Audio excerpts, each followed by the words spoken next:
Bismillahirrahmanirrahim. Assalamualaikum warahmatullahi wabarakatuh. Alhamdulillah, kaum muslimin rahimakumullah. Kembali kita memuji Allah Azza wa Jalla atas nikmat yang Allah berikan pada kita. Dan kita diperintahkan oleh Allah untuk senantiasa bersyukur atas nikmat yang Allah berikan, agar Allah Subhanahu wa ta'ala terus menambah kenikmatan itu untuk kita semua. Allah berfirman, la in syakartum la azidannakum wa la in kafartum inna adzabi lasyadid. Jika kalian bersyukur, niscaya akan aku tambah, dan jika kalian kufur terhadap nikmatku, tentu saja azabku sangat pedih. Kaum muslimin rahimakumullah, tentang syarat berpuasa, para ulama mengatakan bahwa syarat berpuasa itu ada 3. Yang pertama, dia harus seorang muslim. Yang kedua, baligh. Yang ketiga, berakal.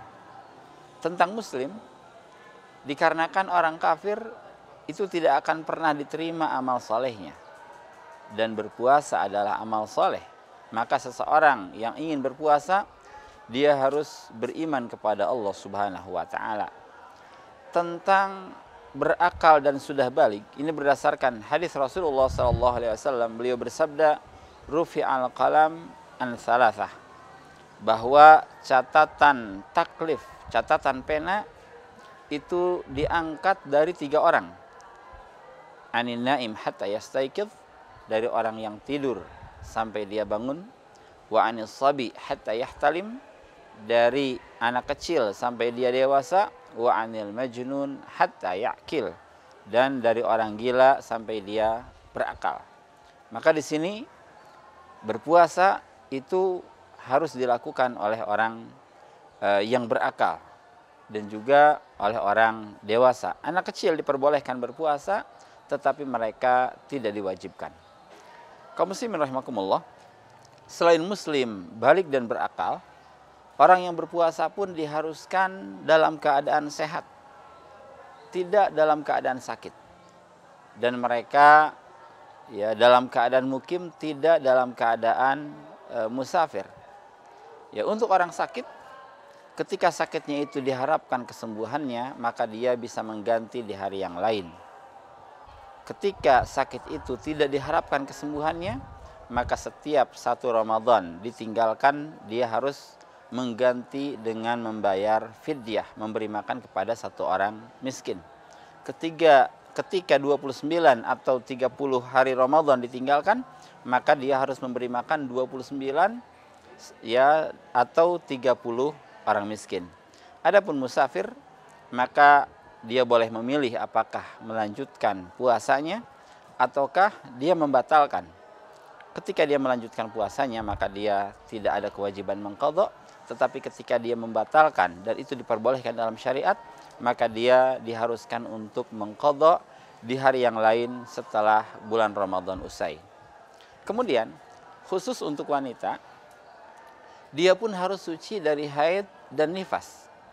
Sebab haid dan nifas itu menghalangi seorang wanita dari salat dan puasa, sebagaimana sabda Rasulullah SAW, alaysat idza hadat lam tusalli wa lam tasum. Bukankah seorang wanita ketika sedang haid, dia tidak salat dan juga tidak berpuasa? Nah, dari sini maka seorang wanita yang sedang haid itu tidak diwajibkan untuk berpuasa, tapi dia diharuskan untuk mengqadha setelah usai bulan Ramadan. Maka kesimpulan dari pembahasan kali ini, yaitu syarat wajib puasa itu ada 3. Dia harus muslim, kemudian baligh, dan berakal. Kemudian diharuskan juga dalam keadaan sehat, kemudian dalam keadaan mukim, tidak musafir, dan untuk wanita dia dalam keadaan suci dari haid dan nifas. Mudah-mudahan Allah Subhanahu wa ta'ala memberikan kita anugerah kenikmatan keimanan hingga akhir Ramadan nanti dan hingga akhir masa nanti. Wa'bud rabbaka hatta ya'tiyakal yakin, dan sembahlah Rabbmu sampai datang keyakinan atau kematian. Assalamualaikum warahmatullahi wabarakatuh. وقفت حروفي في ربوع بياني، وأتى القصيد بأروع الألحان، وفي أرض خير قد بادت مسجوعة بفرائد الأقوال والتبيان. نبدي الجمال على غصون بهائكم، ليفوح عطر الورد والريحان. أمجاد قد أبدت جمالا خافقا، صنعت قلائد من جمال هاني. ومجدة بنت القصير قد سارت بالنور في الأنحاء والأركان، ولأجل أشواق الحروف تأنقت تحكي بها الفعل